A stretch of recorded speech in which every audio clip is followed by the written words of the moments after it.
राज्यको कुरा गर्दाखेरि कलाकारहरूले धेरै चाहिँ राजाहरूलाई सम्झिन्छन् कि पुरानो कलाकार हो नि। मैले इन्टरभ्यू सुन्दा कुन चाहिँ राज्यमा चाहिँ बढी कलाकारको सम्मान थियो कि छ कुन व्यवस्था हुँदा व्यवस्था त्यही त राजा हुँदा र नहुँदा राजा हुँदा राजाको पाला अलिकति कलाकारहरू त्यो पहुँचसम्म जान गाह्रो थियो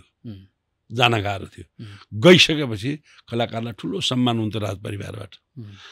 कथा बन्छ यार रानीको साङ्गीतिक कार्यक्रमै राख्थे होइन राख्थ्यो नि त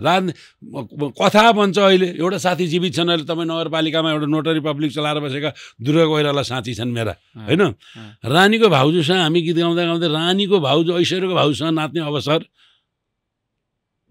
त्यो बेला राजाहरूले हाम्रो मौका दिन्थे सम्मान दिन्थे गीत गाइसकेपछि राजाले बोलाएर सोध्थे के छ कसो छ तिम्रो व्यवस्था खानपिन बसाइ कहाँ के कस्तो छ भनेर सोध्थे अहिले नेताहरूले अहिलेका नेताहरूले चुनावमा आएर गीत गाइदिएपछि बेलुका खाजा खान सोध्दैनन् गीत गाउन दिनभरि लाउँछन् मान्छे उफार्छन् कलाकारहरूले आउँछन् भाषण ठोक्छन् जित्छन् पनि मन्त्री हुन्छन् पनि प्रधानमन्त्री पनि हुन्छन् राष्ट्रपति नि हुन्छन् तर त्यो कलाकारले खायो कि खाएन त्यसको अवस्था के छ कसरी आएको छ बुझ्दैन तर राजा पाला हुन्थ्यो राजाले गर्थे मैले त भोगेँ नि त मैले त भोगेको मान्छे परेँ म र अब अहिले पनि एउटा राजनीतिक पार्टीको गीत मैले कति गाएँ त तर ती नेताले आजसम्म पनि सोधेको छैन तेरो जीविका कसरी चलेको छ तैँले के गरेको छस् सोध्दैन तर त्यो बेलामा चाहे कुमार बस्नेत हुन् चाहे गणेश रसिक हुन् चाहे चाहिँ हिरण्य भोजपुरी हुन् चाहे तपाईँको चाहिँ नि के अरे भैरबहादुर थापा हुन् चाहे नारायण गोपाल हुन् चाहे गोपाल युञ्जन हुन् राजाहरूले बोलाएर सोध्थे र कतिले मुख फोर्नेले व्यवस्था पनि भयो कति स्वाभिमान गिराउँदैन राजालाई दुःख देखाउँदैन भनेर ठुलो हुनेहरूको चाहिँ त्यो स्वाभिमानले गरेर व्यवस्था पनि हुन सकेन त्यो चाहिँ निश्चित हो फेरि तपाईँको चाहिँ कुन राजासँग भेट भयो मेरो वीरेन्द्रले दरबारमै 1 नम्बरमै बोलाएर 41 सालमा जब गीत गाएँ मैले विराटनगरमा 41 सालको दोहोरी गीतमा फर्स्टमा होइन विराटनगरमा तुरुन्तै काठमाडौँ बोलाइयो रङ्गशालामा गएर गीत गाएँ गीतासे राजालाई त्यो रङ्गशालाका गीतले धोको पुगेन मेरो गीतले त्यसपछि राजाले दरबारमा बोलाउने काम भयो ताराबहादुर थापा छेत्री जर्नल थिए शशि प्रताप केसी रानीको एडिसी ताराबहादुर राजाको एडिसी टिका धमाला चाहिँ मेजर भर्खरै मेजर थिए टिका धमाला चाहिँ नि दिपेन्द्रको एडिसी थिए विवेश आएर टिका धमाला त्यो बेलामा दरबारमा गीत गाउन गइयो मसँग 2टा नानीहरू थिए एउटा प्रतीक्षा पाण्डे र एउटा के समथिङ नाम गरेकी बहिनी थिइन् बिर्सेँ मैले अहिले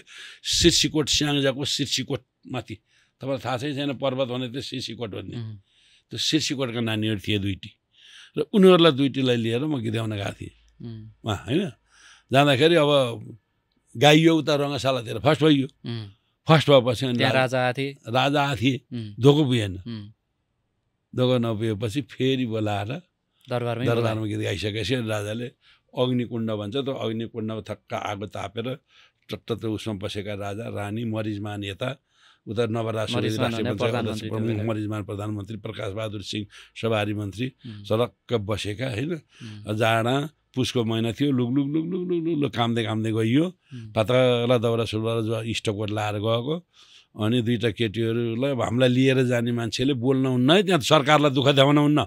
सरकारलाई दुःख देखाउने भने बोल्ने जे छ ठिक छ सरकार भने नमस्ते नि आउने नमस्ते पनि ढोगेर घुँडा मारेर यसरी गर्ने भनेर सिकाएका छन् त्यहाँ यताउता दामा हुने बित्तिकै गोली हानिदिने हो थर्काएका छन् पुग्नै अहिले मैले भने पुग्नै गाह्रो थियो क्या पुगिसकेपछि राम्रो थियो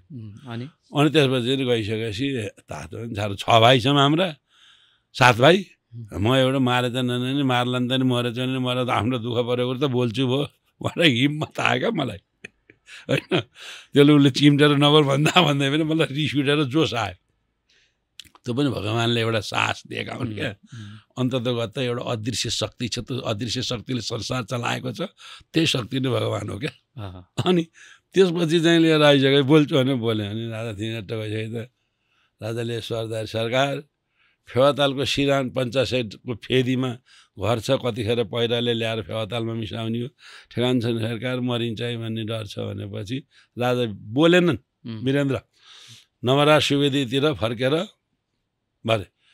नवराज सुवेदीलाई यसो गरेर मलाई देखाएर उसो अरे यो केटाको व्यवस्था हार्दियो भने आएर